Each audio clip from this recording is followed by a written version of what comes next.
আজকের বিজ্ঞান আড্ডাটা মূলত হচ্ছে গিয়ে আমরা আইনস্টাইন জিগজ্যাগ এবং গ্র্যাভিটেশনাল লেন্সিং নিয়ে কথা বলবো। প্রথমে আমরা গ্র্যাভিটেশনাল লেন্সিং কি এই বিষয়গুলো নিয়ে কিছু কথাবার্তা বলবো। এরপর আমরা একদম আ আজকের আয়োজনের লাস্টের দিকে জানবো যে আইনস্টাইন জিগজ্যাগটা কি এবং এখানে আসলে বিজ্ঞানীরা কি করেছেন সেটা নিয়ে জানবো। তো প্রথমেই হচ্ছে যদি আমরা কথা বলতে চাই তাহলে আমরা হচ্ছে আমাদের কাছে চলে আসবে আইনস্টাইনের যে বিখ্যাত থিওরি অফ জেনারেল রিলেটিভিটি সেটা চলে আসবে। তো এই ফর্মুলাটা হচ্ছে গিয়ে এটা আসলে একটা ইকুয়েশন না। এখানে একটা সেট অফ ইকুয়েশন আছে। মিউ, নিউ দিয়ে হচ্ছে গিয়ে বেসিক্যালি বিভিন্ন ইনডেক্স বুঝায়। তো এখানে basically A set of equations আছে। এর মধ্যে আ এটা হচ্ছে আইনস্টাইনের সে বিখ্যাত জেনারেল থিওরি অফ রিলেটিভিটি এর ইকুয়েশনটা। তো এখানে আপনারা দেখতে পাচ্ছেন যে বেসিক্যালি ৩ টা টার্ম আছে। একটা হচ্ছে ক্যাপিটাল জি, একটা স্মল জি আর একটা হচ্ছে টি। এগুলো ডিটেইলস নিয়ে আমরা আলোচনা করব না। বাট এই ইকুয়েশনটা বেসিক্যালি যেটা বলে সেটা হচ্ছে যখন আপনার কাছে একটা খুব হেভি আ অবজেক্ট থাকে লাইক ম্যাসিভ অবজেক্ট থাকে যেমন ব্লাক হোল বা নিউট্রন স্টার বা হচ্ছে পালসার বা যেকোনো স্টারও মানে হয় আসলে। এগুলো তো খুব ম্যাসিভ অবজেক্ট, খুব ভর বিশিষ্ট অবজেক্ট, তাই না? এগুলোর ভর অনেক বেশি। তো এগুলো কি করে? স্পেস টাইমকে বাঁকায়া দেয়। এই জিনিসগুলো হয়তোবা আমরা অলরেডি অনেকেই দেখছি যে স্পেস টাইমের কার্ভেচার এগুলো পপ সায়েন্স এর বইগুলো থেকে শুরু করে Facebook থেকে শুরু করে সব জায়গাতেই মোটামুটি সবাই এগুলোর সাথে পরিচিত যে স্পেস টাইম কার্ভেচার কি? এখন আইনস্টাইনের এই ইকুয়েশনটা যেটা বলে সেটা হচ্ছে যে স্পেস টাইমের মধ্যে আপনার এই কার্ভেচারটা আসলে কিরকম হবে, কতটুকু হবে সেইটা হচ্ছে গিয়ে এই ইকুয়েশনটা আমাদেরকে বলে দেয়। ঠিক আছে? এবং আইনস্টাইনের এই থিওরিটা থেকে আমরা আরেকটা যে কনক্লুশন টানতে পারি সেটা হচ্ছে যখন কোনো হেভি অবজেক্টের পাশে দিয়ে আলোক রশ্মি যাওয়ার চেষ্টা করে, তখন আসলে ওই আলোক রশ্মিটা ওই কার্ভেচার এর কারণে সামান্য বেঁকে যায়। ঠিক আছে? তো এখান থেকে আমরা ২ টা পয়েন্ট নিচ্ছি আপাততর জন্য, আমাদের আলোচনার জন্য। একটা হচ্ছে যদি ম্যাসিভ কোনো অবজেক্ট আমাদের কাছে থাকে, তাহলে সেটার কারণে আ একটা স্পেস টাইম এর মধ্যে একটা কার্ভেচার তৈরি হয়, একটা বক্রতা তৈরি হয়। ম্যাসিভ অবজেক্টের কারণে একটা বক্রতা তৈরি হয়। এটা হচ্ছে আমাদের ফার্স্ট পয়েন্ট এখান থেকে নেওয়ার। সেকেন্ড যে পয়েন্ট আমাদের এখান থেকে নিতে চাই, সেটা হচ্ছে কার্ভেচার যদি হয়, তাহলে আমাদের আলো স্ট্রেইট লাইনে না যেয়ে আমাদের কাছে মনে হয় যে আলোটা আসলে কার্ভড হয়ে গেছে, আলোটা বেঁকে গেছে। ঠিক আছে? ২ টা পয়েন্ট। এখন এই ২ টা পয়েন্টের উপর বেস করে আমরা হচ্ছে গ্র্যাভিটেশনাল লেন্সিং কি সেটা নিয়ে আলোচনা করব। ধরেন আপনার কাছে একটা স্টার আছে। স্টারটা খুবই ম্যাসিভ, খুবই ভর বিশিষ্ট। হ্যাঁ? আপনার কয়েক কোটি, কোটি আ কেজি ভরের একটা স্টার আছে আপনার কাছে। তো আলোটা আপনি হচ্ছে এখান থেকে একটা লেজার লাইট মারলেন। তো লেজার লাইটটা হচ্ছে এখান থেকে একদম সোজা চলে যাওয়ার কথা ছিল। কিন্তু সে করে কি এই যে ম্যাসিভ স্টারটার কারণে যেহেতু একটা স্পেস টাইম এর কার্ভেচার তৈরি হইছে। এই কার্ভেচার তৈরি হওয়ার কারণে আলোক রশ্মিটা সামান্য এইদিকে বেঁকে যায়। ঠিক আছে? সে স্ট্রেইট লাইনে না যেয়ে সে একটা দিকে বেঁকে যায় এভাবে।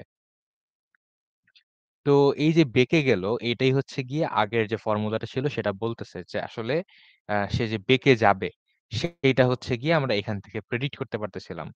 এবং এইটা পরবর্তীতে কিন্তু হচ্ছে আইনস্টাইন যখন এই ফর্মুলা দিয়েছিলেন, তার কয়েক বছর খুব সম্ভবত আমার এক্সাক্টলি খেয়াল নাই ঠিক কয়দিন পর।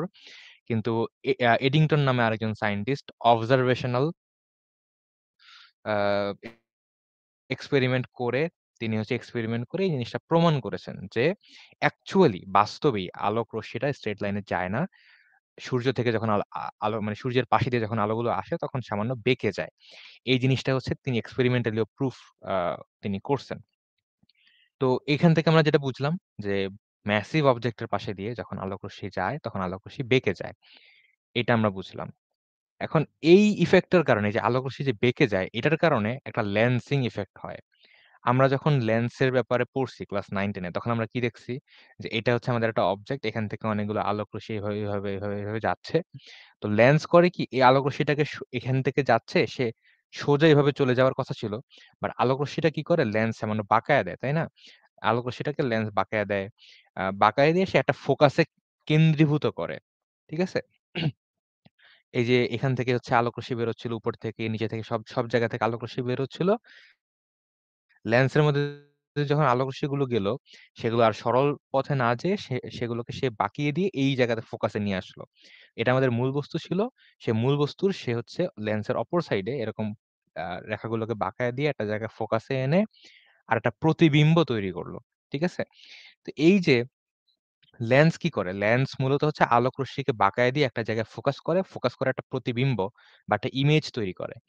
লেন্সিং এই যে এখানে যেটা হচ্ছে যে একটা খুবই ভারী বস্তু, খুবই একটা ভর বিশিষ্ট বস্তুর কারণে এই যে রেখাগুলো কি হচ্ছে? সামান্য বেঁকে যাচ্ছে। তো আমাদের যদি একটা সাপোজ এখানে আমাদের একটা লাইট সোর্স আছে, লাইক একটা স্টার আছে, হ্যাঁ? স্টার আছে ধরেন। স্টার থেকে অনেকগুলো আলোকরশ্মি এখান থেকে বের হচ্ছে। আমরা এখানে আছি। ঠিক আছে? আমরা এই জায়গাতে আছি। আর এখানে একটা স্টার আছে। স্টার থেকে কি হচ্ছে? আলোকরশ্মিগুলো বেরোচ্ছে। সে যখন আলোকরশ্মিগুলো এখানে যাচ্ছে, এই স্টারের কারণে আবার বেঁকে আমাদের চোখে এভাবে বেঁকে আসলো। আবার এখান থেকে একটা আলোকরশ্মি বের হইলো। সেটাও বাঁক নিয়ে এই সাইডে চলে আসলো। উপর দিয়ে একটা যাচ্ছে, সেও বাঁক নিয়ে ওই সাইডে চলে আসলো। অর্থাৎ প্রত্যেকটা আলোকরশ্মিই কিন্তু কি হচ্ছে? আমাদের একটা ফোকাসে চলে আসতেছে। এই সাইডে যখন আসতেছে তখন একটা ফোকাসে আসতেছে।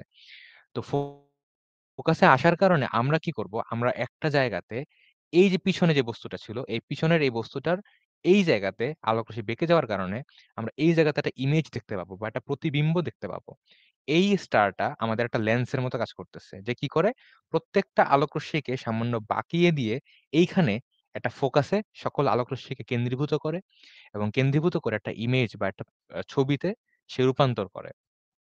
যেমন ধরেন যে এই যে কালো ছোট জিনিসটা দেখতে পাচ্ছেন এখানে আপনারা, এই কালো ছোট জিনিসটা হচ্ছে গিয়ে আমাদের একটা কোয়েজার বা একটা অতি উজ্জ্বল আ নক্ষত্র বলতে পারেন বা একটা গ্যালাক্সির কেন্দ্র বলতে পারেন। ঠিক আছে? এটা অনেক উজ্জ্বল হয়। এর আলো আসলে অনেক বেশি হয় এবং মহাবিশ্বের সবচেয়ে উজ্জ্বল বস্তু বলা হয় মানে কোয়েজারকে। তো কোয়েজার থেকে হচ্ছে গিয়ে আলো বের হচ্ছে। সে বের হয়ে এভাবে আসতেছে।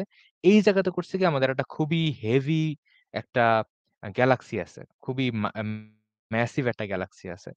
তো এটা যেহেতু অনেক ভর বিশিষ্ট একটা বস্তু, তো সে কি করবে? আলোক রশ্মিকে বাঁকায় দিবে। তো এই বস্তুটা করছে কি? এখান থেকে আলো আসতেছিল। সে করছে কি? আলোক রশ্মিটা সোজা চলে যাওয়ার কথা ছিল। কিন্তু সে এটা না করে আলোক রশ্মিটাকে বাঁকায় দিল। তো আলোক রশ্মিটা তখন এইদিকে বেঁকে এখানে আমার কাছে চলে আসলো। ঠিক আছে? আবার আ এখান থেকে আরেকটা আলোকরশ্মি এখান দিয়ে যাওয়া শুরু করলো। তখন হচ্ছে কি সে বাঁকায় দিয়ে সোজা চলে যাওয়ার কথা ছিল। সেদিকে না যেয়ে সে এভাবে বাঁকায় দিল। তো এই জায়গাতে কিন্তু আমার ফোকাস হচ্ছে প্রত্যেকটা আলোকরশ্মি কিন্তু এই জায়গাতে ফোকাস হচ্ছে।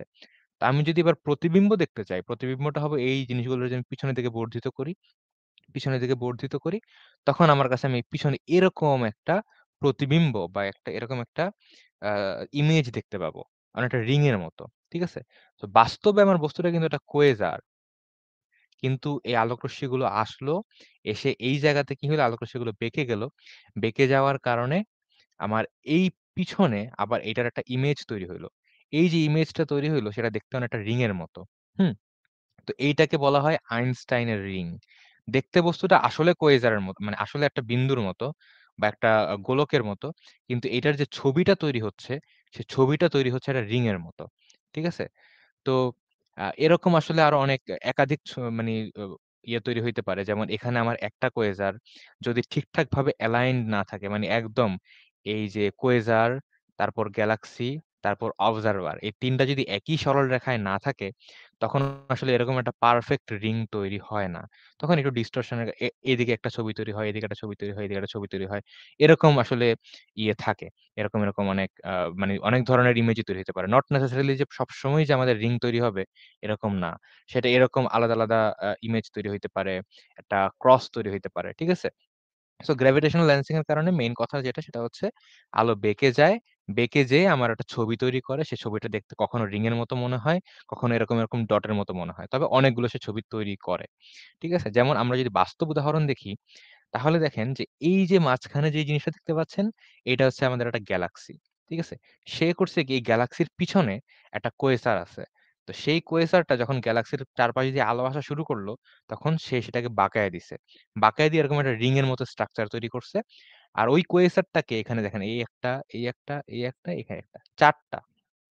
টোটাল ৪ টা ছবি সে ওই কোয়েসারটার তৈরি করছে। ঠিক আছে? তো এই যে এটা রিং এর মতো স্ট্রাকচার তৈরি হইল, এইটাকে বলা হয় আইনস্টাইনের রিং। ঠিক আছে? সবসময় রিং তৈরি হবে এটা ম্যান্ডেটরি না। যেমন হচ্ছে এখানে আপনি দেখতে পাচ্ছেন যে এখানে পিছনে একটা কোয়েজার আছে, এখানে একটা গ্যালাক্সি আছে। গ্যালাক্সি কি করলো? আমার এই আলোগুলোকে বাঁকায় দিয়ে একটা ইমেজ তৈরি করলো। ইমেজ তৈরি করার কারণে এখানে এই যে ১ টা, ২ টা, ৩ টা, ৪ টা এখানে ৪ টা হচ্ছে কি ইমেজ তৈরি হইছে। ওই বস্তুটারই। ঠিক আছে? এগুলি কিন্তু অ্যাকচুয়ালি বাস্তবে কোনো বস্তু না। এই যে ডট গুলো দেখতে পাচ্ছেন এগুলো কিন্তু বাস্তবে কোনো বস্তু না। এগুলো হচ্ছে ইমেজ তৈরি হচ্ছে। এইটাকে বলা হয় আইনস্টাইনের ক্রস। কারণ দেখতে অনেকটা এই যে এভাবে দিয়ে এভাবে যদি দেই তাহলে এটা অনেকটা দেখতে ক্রসের মতো। তো এটাকে আইনস্টাইনের ক্রস বলা হয়, এটাকে বলা হয় আইনস্টাইনের রিং। এবং এইগুলো হচ্ছে আমার লেন্সিং সিস্টেম। এবং এখানে হচ্ছে গিয়ে আমার যেহেতু লেন্সিংটা যে লেন্সিং ইফেক্টটা যে আলোকে বাঁকায় দিয়ে একটা ছবি তৈরি করা। এই যে ইফেক্টটা এটা হচ্ছে গ্র্যাভিটেশন এর কারণে, তাই না? তাই এই কারণে এই লেন্সিং সিস্টেমটাকে বলা হয় গ্র্যাভিটেশনাল লেন্সিং বা এই ইফেক্টটাকে বলা হয় গ্র্যাভিটেশনাল লেন্সিং। তো এই গ্র্যাভিটেশনাল লেন্সিং এর মাধ্যমে আমরা আসলে আ এরকম ছবি তুলতে পারি। পিছনের বস্তুটা এই যে লেন্স আমার কি করে? লেন্স আমার বেসিক্যালি পিছনের বস্তুটাকে অনেক বড় করে দেখতে সাহায্য করে, তাই না? সেইম প্রসেস এ অনেক দূরের কোনো একটা কোয়েজার ধরেন, সেটা তো অনেক ছোট। সেটা কিন্তু আমাদের খালি চোখে বা মডার্ন টেলিস্কোপ দিয়ে দেখতে পারার কথা না। কিন্তু আমরা এইরকম গ্র্যাভিটেশনাল লেন্সিং ইফেক্ট যদি আমি দেখতে পাই, গ্র্যাভিটেশনাল লেন্সিং যদি হয়, তখন আমি ওই বস্তুটাকে অনেক বিবর্ধিত রূপে দেখতে পাই। ঠিক আছে? পিছনে একটা কোয়েজার হয়তোবা আছে যেটা হয়তোবা আমরা টেলিস্কোপ দিয়ে দেখতেই পাইতাম না। কিন্তু মাঝখানে এই গ্যালাক্সিটা থাকার কারণে সেটার একটা বিবর্ধিত বা একটা ম্যাগনিফাইড ইমেজ আমরা হচ্ছে দেখতে পাচ্ছি। এখানে আমি দেখতে পাচ্ছি। এবং এগুলোর এই অবজারভেশন গুলোকেই আমরা পরবর্তীতে রিডাকশন করে আমরা ওই অ্যাকচুয়াল বস্তুটা দেখতে কেমন সেই কনক্লুশন এ যেতে পারি। এতটুকু পর্যন্ত যদি হচ্ছে আপনাদের কোনো কনফিউশন থাকে বা কিছু বলার থাকে তাহলে জিজ্ঞেস করতে পারেন। আর চ্যাটেও যদি হচ্ছে কেউ কিছু বলতে চান তাহলে সেটাও বলতে পারেন। স্পেস ম্যাগনিফাই হয় না কারণ স্পেস এর কোনো আলো নাই। ঠিক আছে? যেই বস্তুটার আলো আছে আমরা তো সেটাকেই দেখতে পাবো, তাই না? তো স্পেস টাইম হচ্ছে গিয়ে ভরের কারণে বেঁকে যায়, কার্ভড হয়। কিন্তু সেইটা ম্যাগনিফাইড মানে ম্যাগনিফিকেশন আমরা কখনই বলব? যখন হচ্ছে বস্তুটা থেকে আলো আসতেছে, আলোর কারণে আমি দেখতে পাচ্ছি যে ম্যাগনিফাইড হচ্ছে কিনা। এখন আ স্পেস এর তো কোনো আলো নাই, তাই না? স্পেস তো আলাদা একটা জিনিস। সেটার তো আলো নাই। উজ্জ্বল যে বস্তুগুলো আছে যেমন স্টার বা ব্লাক হোলের যে ইভেন্ট হরাইজন বা হচ্ছে আপনার যে কোয়েজার, গ্যালাক্সি এগুলোর হচ্ছে গিয়ে লেন্সিং হয়। এগুলোর হচ্ছে এগুলো ম্যাগনিফাই হয়। রিসেন্টলি একটা রিসার্চ পেপার বের হইছে। রিসেন্টলি বলতে গত বছরের নভেম্বরের দিকে একটা রিসার্চ পেপার বের হইছে। যেখানে হচ্ছে গিয়ে ওই ছবিটা দেখতে অনেকটা এরকম। এবং এটা যখন বিজ্ঞানীরা দেখছেন তখন ভাবছেন যে এটা একটা লেন্সিং সিস্টেম। কারণ এখানে এই যে এটা একটা গ্যালাক্সি। তো এই গ্যালাক্সি থাকার কারণে এই পিছনে হয়তোবা একটা কোয়েজার ছিল। কোয়েজারের এখানে ১ টা, ২ টা, ৩ টা, ৪ টা, ৫ টা। আ আরেকটা থাকার কথা ৬ টা এই যে এটা। তো এই ৬ টা হচ্ছে গিয়ে প্রতিবিম্ব তৈরি হইছে বা ইমেজ তৈরি হইছে। এই গ্যালাক্সিটার কারণে লেন্সিং হইছে। লেন্সিং হয়ে পিছনে একটা কোয়েজার ছিল। সেটার হচ্ছে এরকম ৬ টা ইমেজ তৈরি হইছে। তো ভালো। বিজ্ঞানীরা বলছে যে এটা হইছে। এটা নিয়ে রিসার্চ পেপার মানে রিসার্চ পেপারও পাবলিশ হইছে। কিন্তু বিজ্ঞানীরা এটা ব্যাখ্যা করতে পারতেছিলেন না যে এই যে এই জায়গাতে একটা লাল রঙের আভা দেখতে পাওয়া যাচ্ছে। এখানে একটা লাল রঙের আভা দেখতে পাওয়া যাচ্ছে। এই আভা ২ টা আসলে কোত্থেকে আসতেছে? তারা এই জিনিসটা ব্যাখ্যা করতে পারতেছিলেন না। ঠিক আছে? তবে আ রিসেন্টলি ওই যে নভেম্বর মাসের যে পেপারটার কথা বলতেছিলাম, সেই পেপারটাতে গবেষকরা ব্যাখ্যা করতে পারছেন যে এটা আসলে কি হইছে। ঠিক আছে? এই লাল এগুলো আসলে কি? সেটা তারা ব্যাখ্যা করতে পারছেন। কিভাবে ব্যাখ্যা করছেন? তারা বলছেন যে এইটা আসলে একটা double lensing system. Double lensing system বলতে এইটা ছিল আমাদের কোয়েজার। ঠিক আছে? কোয়েজার থেকে আলো আসতেছে। এই জায়গাতে একটা গ্যালাক্সি আছে। গ্যালাক্সি থাকার কারণে যেটা হইছে যে এখান থেকে আলো আসতেছে, এই আলোগুলো বেঁকে গেছে। দেখছেন? যে আলোগুলো সোজা চলে যাওয়ার কথা ছিল, এইদিকে না যেয়ে সে আলোগুলো বেঁকে এইদিকে চলে আসছে। প্রত্যেকটা আলো বেঁকে এদিকে চলে আসছে। এখন এটা হচ্ছে আমার একবার লেন্সিং হইছে। একবার লেন্সিং হইছে। লেন্সিং হওয়ার কারণে আলোগুলো বেঁকে গেল। যখন সে এই জায়গাতে আসছে, তখন তার আবার ল্যান্সিং হইছে। কারণ এখানে আরেকটা গ্যালাক্সি আছে, ২ টা গ্যালাক্সি। এখানে একটা গ্যালাক্সি আছে যেটার কারণে একবার ল্যান্সিং হইছে। এইখানে আসার পর আরেকবার ল্যান্সিং হইছে। যার কারণে এই আলোগুলো আবার বেঁকে গেছে। ঠিক আছে? এবং পিছনের যে গ্যালাক্সিটা ছিল, সেই গ্যালাক্সিটারও ল্যান্সিং হয়ে গেছে। তো এই যে লাল রঙের এটা এবং এটা দেখতে পাচ্ছেন, এখানে যে ৬ টা দেখতে পাচ্ছেন সাদা রঙের এগুলো হচ্ছে মূল ওই মূল কোয়েজারের আলো আসছে, এসে এখানে যখন আসছে একবার বেঁকে গেছে। আবার যখন হচ্ছে ওই গ্যালাক্সিতে গেছে তখন সে আবার আরেকবার বাঁক নিছে। আর এই গ্যালাক্সি থেকেও আলো বের হইতেছিল। সে যখন ওই গ্যালাক্সি পর্যন্ত পৌঁছাইছে, তখন সেটাও বেঁকে গেছে। ঠিক আছে? সো ২ বার হচ্ছে গিয়ে আমার এখানে ল্যান্সিং হইছে। একবার এই গ্যালাক্সির কারণে, একবার এই গ্যালাক্সির কারণে। এখন আ জেনারেল সেন্স এ যখন আমাদের অন্যান্য সময় যেটা হয় যে আলো একবার বাঁক নেয় সেটা একটা ফোকাসে কেন্দ্রীভূত হয়। ঠিক আছে? এখানে কিন্তু আলো ২ বার বাঁক নিছে। তো এটা দেখতে এরকম যে দেন আবার এভাবে নিচের দিকে মানে খুবই হযবরল হচ্ছে গিয়ে হইছে। কোন স্ট্রেইট লাইন না বা কোন একটা কন্টিনিউয়াস কার্ভ না। এটা হচ্ছে গিয়ে অনেক জায়গায় ব্রেক করছে। এই কারণে এইটাকে আগেরগুলো যেমন আইনস্টাইন রিং, আইনস্টাইন ক্রস নামে ডাকা হইছে। এখানে যেহেতু আলোগুলো জিগজ্যাগ করতেছে এই কারণে এটার নাম দেওয়া হইছে আইনস্টাইন জিগজ্যাগ। ঠিক আছে? আইনস্টাইন জিগজ্যাগ নামটা দেওয়া হইছে এখানে। কোয়েসার থেকে আলো বের হইছে। এখানে ২ বার ল্যান্সিং হইলো। এই গ্যালাক্সির কারণে একবার, এই গ্যালাক্সির কারণে আরেকবার। ২ বার ল্যান্সিং হইছে। তো আলোক রশ্মিগুলো দেখতে অনেকটা জিগজ্যাগের মতো। এই কারণে এটাকে দেখা হইছে আইনস্টাইন জিগজ্যাগ। ছবিটা দেখতে অনেকটা এরকম এবং এই যে ২ সাইডে ২ টা লাল আভা দেখতে পাচ্ছেন, এটা আসলে একটা গ্যালাক্সিরই, এই যে পিছনের ব্যাকগ্রাউন্ড গ্যালাক্সি এটা, একটা গ্যালাক্সিরই। কিন্তু লেন্সিং হওয়ার কারণে এটাকে ২ টা প্রতিবিম্ব আমরা দেখতে পাচ্ছি। ঠিক আছে? এই পুরো রিসার্চটাতে সরাসরি যুক্ত ছিলেন হচ্ছে গিয়ে বাংলাদেশী জ্যোতির্বিজ্ঞানী আনোয়ার জামান সজীব ভাই। উনাদের যে পেপারটা ছিল, এটা হচ্ছে সেই রিসার্চ পেপারটা। এই রিসার্চ পেপারটাতে হচ্ছে সজীব ভাই ছিলেন একজন অথর হিসেবে। তো এইটার পেপারটার নাম হচ্ছে the first Einstein zigzag lens. তো উনারা হচ্ছে ১ম বারের মতো ইতিহাসে ১ম বারের মতো এরকম আইনস্টাইন জিগজ্যাগের উদাহরণ খুঁজে পাইছেন মহাবিশ্বে ১ম বারের মতো। ম্যাথমেটিক্যালি এটা ছিল। ম্যাথমেটিক্যালি আমরা আগে থেকেই জানি যে এরকম আরো আরেকটা গ্যালাক্সি থাকলে কি হইতে পারে, ৩ টা থাকলে কি হইতে পারে, ৪ টা থাকলে কি হইতে পারে। কিন্তু আমরা এখন পর্যন্ত খুঁজে পাই নাই। কিন্তু উনাদের টিমটা ১ম বারের মতো হচ্ছে গিয়ে এরকম একটা ল্যান্সিং সিস্টেম খুঁজে পাইছেন, যে ল্যান্সিং সিস্টেমে এরকম আইনস্টাইন জিগজ্যাগ তৈরি হয় বাস্তবে। ঠিক আছে? আনোয়ার জামান সজীব ভাইয়ের কথা যদি আরেকটু বলি, যে আনোয়ার জামান সজীব ভাই হচ্ছে গিয়ে নাসা আইনস্টাইন ফেলো এবং বর্তমানে হচ্ছে গিয়ে ইউনিভার্সিটি অফ শিকাগোতে ডিপার্টমেন্ট অফ অ্যাস্ট্রোনমি অ্যান্ড অ্যাস্ট্রোফিজিক্সে পোস্টডক গবেষক হিসেবে যুক্ত আছেন। এছাড়াও বাংলাদেশে জ্যোতির্বিজ্ঞান বিষয়ক বিভিন্ন ধরনের যে আমাদের আউটরিচ প্রোগ্রাম থাকে, সেগুলোতে উনি হচ্ছে আ আ কন্ট্রিবিউট করার চেষ্টা করেন। সাথে গত ২ বছর আগে হচ্ছে গিয়ে উনার একটা রিসার্চ প্রজেক্ট স্টার্ট করছিলেন উনি। বাংলাদেশের যারা আ অ্যামেচার রিসার্চার আছে তাদেরকে নিয়ে গ্র্যাভিটেশনাল লেন্সিং এর উপর এবং গ্র্যাভিটেশনাল লেন্সিং থেকে বেসিক্যালি ডার্ক ম্যাটার এর ডিস্ট্রিবিউশনটা একটা গ্যালাক্সিতে কি মানে কতটুকু থাকে সেই জিনিসটা ক্যালকুলেট করার জন্য। ওই পেপারটা রিসেন্টলি হচ্ছে প্রিপ্রিন্ট এ সাবমিট করা হইছে। তো ওই জিনিসটা আশা করি ভালো কিছু আমাদের জন্য নিয়ে আসবে। বিশেষ করে এই ধরনের সুযোগগুলো জ্যোতির্বিজ্ঞানীরা যে বাংলাদেশে কন্ট্রিবিউট করার চেষ্টা করতেছেন, এই সুযোগগুলো হচ্ছে আমাদের জন্য পরবর্তীতে কাজে লাগবে। তো এই ছিল ওভারঅল আমাদের আজকের সংক্ষেপ আলোচনা যে আ আমাদের যে গ্র্যাভিটেশনাল লেন্সিং সেটা কিভাবে হয়? আমাদের লেন্সিং গুলোর প্রকারভেদ এখন পর্যন্ত আমরা আইনস্টাইন রিং এবং আইনস্টাইন ক্রস এর ব্যাপারে জানি এবং আইনস্টাইন জিগজ্যাগ সেটা আমরা এইবার ১ম বারের মতো দেখলাম। সেটা আ অবজার্ভ করতে যেয়ে সজীব ভাই হচ্ছে কি কন্ট্রিবিউশনটা করছেন সেটা আমরা দেখলাম। আপনাদের কোয়েশ্চেন নিবো এবার আমরা। হ্যাঁ, চয়ন হ্যান্ড রেইজ করছে। ভাই, ওই যে আপনার হচ্ছে যে লাল যে একটা আভার কথা বলতেছিলেন, ওইটা কি হচ্ছে গ্যালাক্সির জন্য নাকি হচ্ছে কোয়াসারের জন্য? আচ্ছা, এইটা হচ্ছে বেসিক্যালি এই গ্যালাক্সিটার প্রতিবিম্ব, এই গ্যালাক্সিটার ইমেজ এবং ওকে, ওকে। এটা হচ্ছে তৈরি হচ্ছে এই গ্যালাক্সিটার কারণে। লেন্সিংটা করতেছে হুম, একদম হুম, হুম। লাস্টে। আচ্ছা, got it. Okay, thank you ভাই। ওকে। Any more questions? একজন হ্যান্ড রেইজ করছেন, আমি নামটা দেখতে পাচ্ছি না। আপনি কাইন্ডলি মাইক অন করে একটু বলবেন।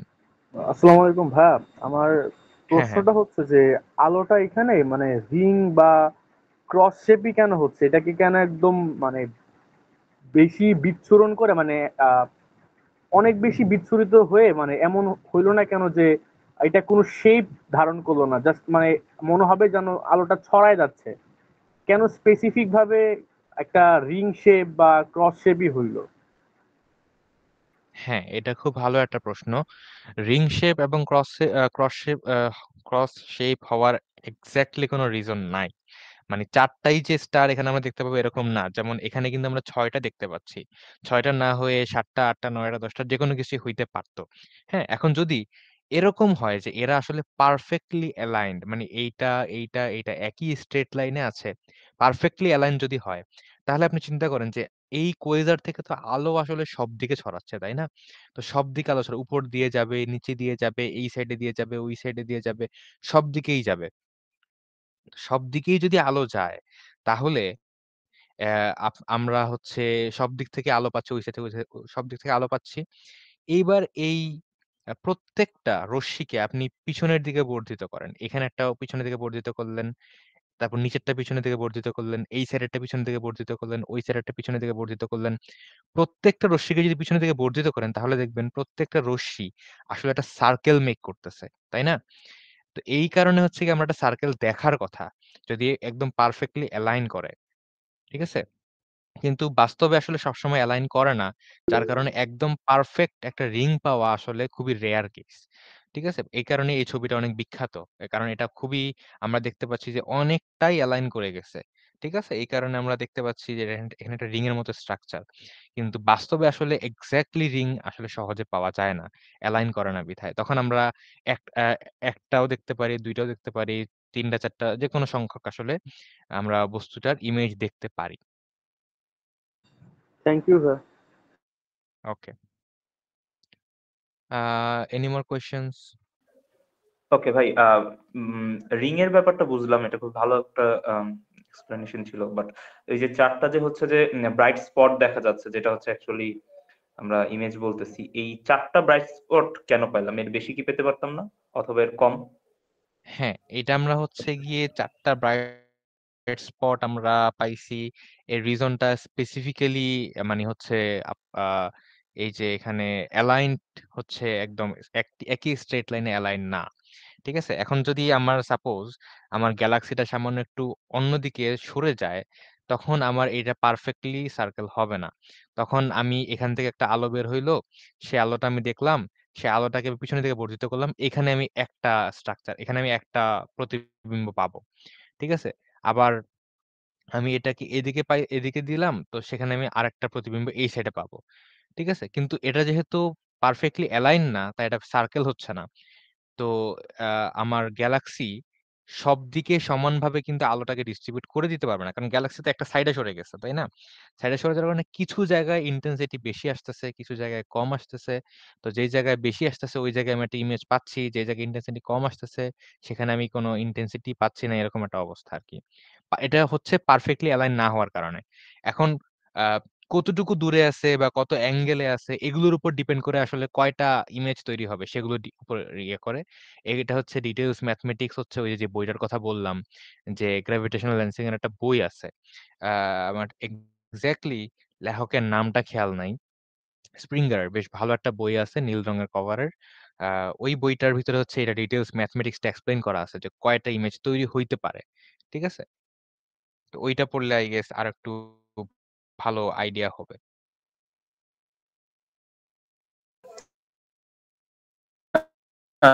থ্যাংক ইউ ভাই। ওকে, থ্যাংক ইউ। ভাইয়া এই যে এখানে যে লেন্সিংটা হইতিছে, যে রিং যেগুলো হইতিছে, এটা তো ভাই কি করে বুঝতেছি যে ওটা একটা স্টার বা কোয়েসারের রিং, মানে অন্য কারো মনে হইতেছে? আচ্ছা, এই জিনিসটা আসলে আমরা এভাবে মানে বুঝতে পারি না যে এটা একটারই হচ্ছে। ঠিক আছে? যেমন এই যে আমি এটার কথা যখন বলতেছিলাম, তখন কিন্তু আ বিজ্ঞানীরা এটা ধরে নিছিল যে এখানে একটাই গ্যালাক্সি আছে এবং ৬ টা হচ্ছে এটার প্রতিবিম্ব তৈরি হইছে। ঠিক আছে? কিন্তু পরবর্তীতে এই এনালাইসিস গুলো আবার করা হইছে। আবার করতে যেয়ে দেখা মানে আ আমরা যখন মডেল তৈরি করি, তখন তো আমরা ধরে নেই যে এখানে একটা কোয়েজার আছে, একটা গ্যালাক্সি আছে, তাইলে কি হবে? ঠিক আছে? তো তারা তৈরি করছিল যখন তারা একটা গ্যালাক্সি এবং একটা কোয়েজার ধরে নিয়ে কাজ করছে। তো তাদের মোটামুটি কাছাকাছি আসছে বাট এক্সাক্টলি মিলে নাই। যেমন এই যে লাল যে ডোরাগুলো সেগুলো হচ্ছে কি কেন আসছে? এটা ওই মডেল মতে কোনো এক্সপ্লেনেশন নাই। তো পরবর্তীতে বিজ্ঞানীরা ভাবলো আচ্ছা এই মানে ব্যাপারটা কি এরকম হইতে পারে? যে একটা কোয়েজার আছে আর গ্যালাক্সি ২ টা আছে। তখন আমি একটা নতুন মডেল তৈরি করি। নতুন মডেল তৈরি করে দেখি যে এই জিনিসগুলো তখন দেখা যায় কিনা।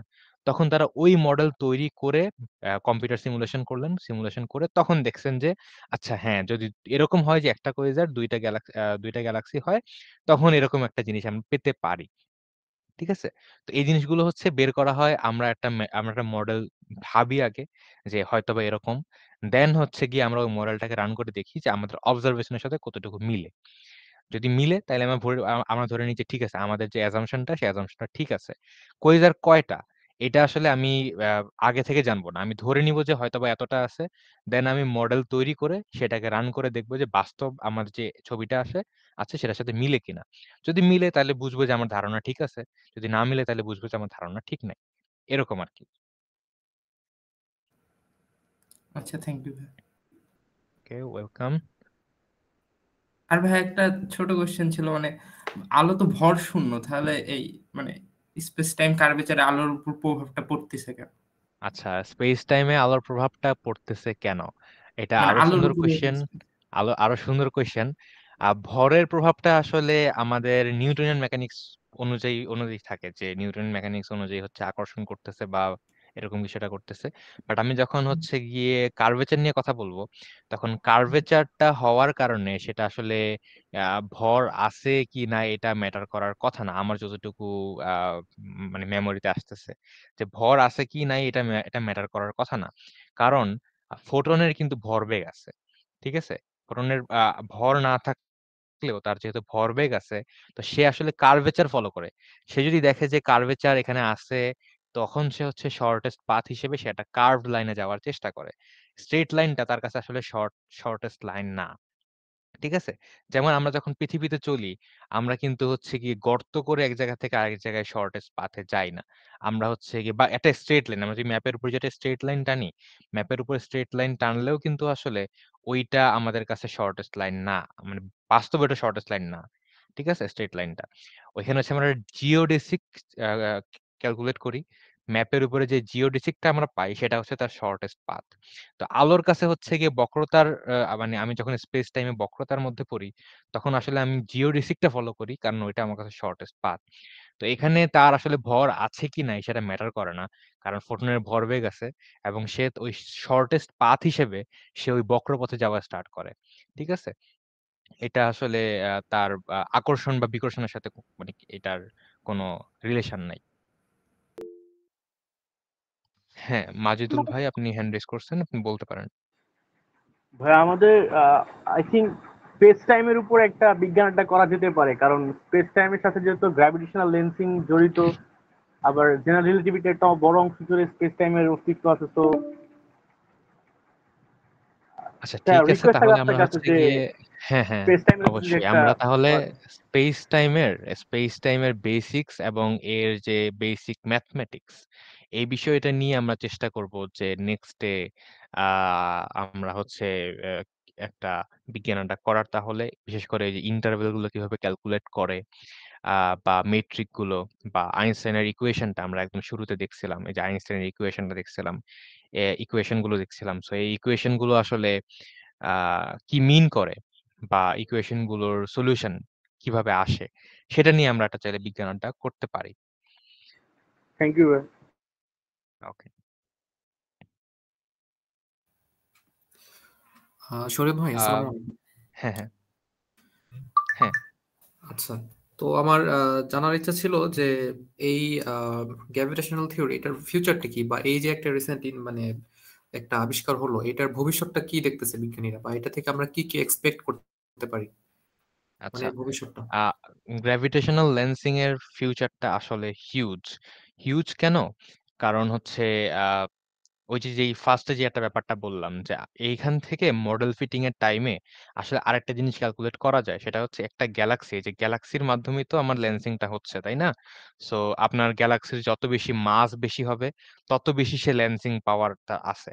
তো এখান থেকে আসলে যে কতটুকু আমাদের যে নরমাল ম্যাটার আছে, আবার কতটুকু হচ্ছে গিয়ে ডার্ক ম্যাটার আছে। এই জিনিসগুলো হচ্ছে হিসাব করে বের করা যায়। তো ডার্ক ম্যাটার আসলে কতটুকু আছে একটা গ্যালাক্সিতে বা ডার্ক ম্যাটারটা কিভাবে ডিস্ট্রিবিউটেড, এই জিনিসগুলো আসলে এখান থেকে বের করা যাবে লেন্সিং করে। ঠিক আছে? আরেকটা ব্যাপার হচ্ছে যে এটা নিয়েও চাইলে আমরা একটা বিজ্ঞানটা করতে পারি যে হাবল টেনশন নামে একটা টেনশন আছে কসমোলজিস্টের জন্য। কসমোলজিস্ট এটা নিয়ে হচ্ছে গিয়ে লাইক লাস্ট ৫ থেকে ১০ বছর ধরে মাথার চুল ছিঁড়ে ফেলতেছে। ঠিক আছে? এটাকে বলা হয় হাবল টেনশন। তো এই হাবল টেনশনটা কি বেসিক্যালি আমরা হাবলের ধ্রুবক পড়ছি না H নট, এটার মান আমরা হয়তোবা আমাদের বইয়ে পড়ছি 72 kilometre per second per mega per sec. কিন্তু এই যে ব্যাপারটা হাবল টেনশন জ্যোতির্বিজ্ঞানীদের কাছে বিশেষ করে কসমোলজিস্ট যারা আছে তাদের কাছে এটার ২ টা মান আছে। ঠিক আছে? আমাদের যে কসমিক মাইক্রোওয়েভ ব্যাকগ্রাউন্ড নামে একটা ইভেন্ট আছে, এইটার মাধ্যমে যদি আমরা ক্যালকুলেট করি তাহলে হাবল ধ্রুবকের মান আসে 67 এর মতো। আবার হচ্ছে আমাদের যে অন্যান্য আরেকটা মেথড আছে লাইক আমরা যদি হচ্ছে ডিসট্যান্স এর মাধ্যমে ক্যালকুলেট করি, যেমন কোন একটা স্ট্যান্ডার্ড ক্যান্ডেল বা সুপারনোভার মাধ্যমে, তখন আমাদের হাবল ধ্রুবকের মান আবার চলে আসে ৭০ বা ৭৫ এর মতো। এখন কথা হইছে যে এরকম ডিফারেন্ট কেন? ২ টা মেথডে আমি ক্যালকুলেট করলাম। ২ টা মেথডে একটা ধ্রুবকের মান ২ রকম আসে। কেন? এই জিনিসটা আসলে বিজ্ঞানীরা অনেক চেষ্টা করেও খুঁজে বের করতে পারতেছেন না যে কেন এরকম ডিফারেন্ট আসে। এইটার সমাধান করার জন্য হচ্ছে গ্র্যাভিটেশনাল লেন্সিং এর মাধ্যমে হাবল ধ্রুবকের মান নির্ণয় করার একটা চেষ্টা চলতেছে এখন। ঠিক আছে? এবং অলরেডি হচ্ছে তারা কিছুটা সফলতা পাচ্ছেন। তারা দেখতে যাচ্ছেন যে গ্র্যাভিটেশনাল লেন্সিং এর মাধ্যমে তারা হাবল ধ্রুবকের মান বের করবেন এবং এটা কোনটার সাথে এগ্রি করে? এটা কি 67 এর সাথে এগ্রি করে নাকি 72 এর সাথে এগ্রি করে? কোনটার সাথে এগ্রি করে? তারা এইটা এখন বের করার চেষ্টা করতেছেন। সো ২ টা খুব মেজর অ্যাসপেক্ট হচ্ছে এই জিনিসটার আছে। যেটা হচ্ছে একটা হচ্ছে হাবল টেনশন। এই সমস্যাটার সমাধান করতে পারে গ্র্যাভিটেশনাল লেন্সিং এর সাহায্যে। আর এটা হচ্ছে ডার্ক ম্যাটারের পরিমাণ কতটুকু সেটা সে বের করতে পারে। জি, ধন্যবাদ ভাই। Okay. Any more questions?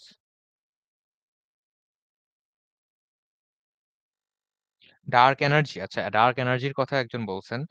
Dark energy আসলে এখানে ব্যাখ্যা করার মতো কিছু না। ডার্ক এনার্জি আসলে লেন্সিং থেকে আসে না। ডার্ক এনার্জি হচ্ছে গিয়ে বেসিক্যালি আমার ইউনিভার্সের যে অ্যাক্সেলারেশন, আমাদের ইউনিভার্স যে এক্সপান্ড হচ্ছে এইটার যে অ্যাক্সেলারেশন সেটার সাথে জড়িত। তো ডার্ক এনার্জি আসলে এটার সাথে জড়িত না। ডার্ক এনার্জির জন্য আমার যতটুকু জ্ঞান আসলে ওই হিসেবে মনে হচ্ছে না যে লেন্সিং এর সাথে আসলে ডার্ক এনার্জির সাথে কোনো রিলেশন থাকার কথা। হ্যাঁ, এটা। তবে ডার্ক এনার্জি নিয়েও আমরা চাইলে আসলে আরেকটা বিজ্ঞানটা করতে পারি। কারণ গতকালকে আমি যখন পড়তেছিলাম, একটা পেপার পড়তেছিলাম, সেইখানে হচ্ছে গিয়ে তারা বলতেছিল যে আসলে ডার্ক এনার্জির এক্সিস্টেন্স টা নাই। আমরা যেটা দেখতেছি ডার্ক এনার্জির কারণে সেটা একটা ইলিউশন। এটা নিয়ে আজকে আমি একটা লেখা লিখছি শর্ট করে। ওইটা নিয়েও চাইলে আসলে আমরা একটা নেক্সট বিজ্ঞানটা করতে পারি যে ডার্ক এনার্জিকে তারা ইলিউশন কেন বলতেছে এবং এটার পক্ষে তারা কিছু অবজারভেশনাল প্রমাণ তারা দেখাইছেন যে ডার্ক এনার্জি আসলে একটা ইলিউশন এবং ওইটা আসলে ওইটা আসেই আইনস্টাইনের যে থিওরিটা ছিল ওইটার কারণেই আসলে আসে। এটা আ আইনস্টাইন ১ম ওই যে ডার্ক এনার্জির কথাটা সে অস্বীকার করছে যে, "না, এটা আমার লাইফের সবচেয়ে বড় ব্লান্ডার ছিল।" পরে দিয়ে জ্যোতির্বিজ্ঞানীরা দেখলো যে না, আইনস্টাইন যেটা করছিল সেটা ঠিক ছিল। পরে তারা আবার সেই ল্যাম্বডার মান নিয়ে আসছে। এখন আবার বিজ্ঞানীরা বলতেছে যে না, আইনস্টাইন ১ম এই সঠিক ছিলেন। আমরা আমরা যেটা ধরছি সেটা আসলে ভুল ছিল। তখন আবার তারা এখন সংশোধন করার জন্য বলতেছেন। তো এটা নিয়ে এখনো যদিও কন্ট্রোভার্সি আছে, এখনো এই জিনিসটা সেটেলড না যে ডার্ক এনার্জি আসলে এক্সিস্ট করে কিনা।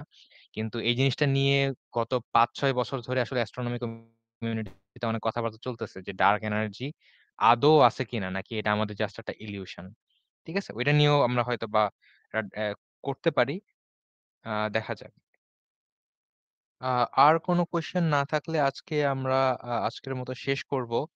সবাইকে সাথে থাকার জন্য ধন্যবাদ। আমরা চেষ্টা করব পরবর্তীতে আরো এরকম বিজ্ঞান আড্ডা আয়োজন করার জন্য। বিশেষ করে প্রত্যেক মাসেই একটা বিজ্ঞান আড্ডা আয়োজন করার জন্য আমরা চেষ্টা করব। আশা করতেছি আপনারা আমাদের সাথে থাকবেন।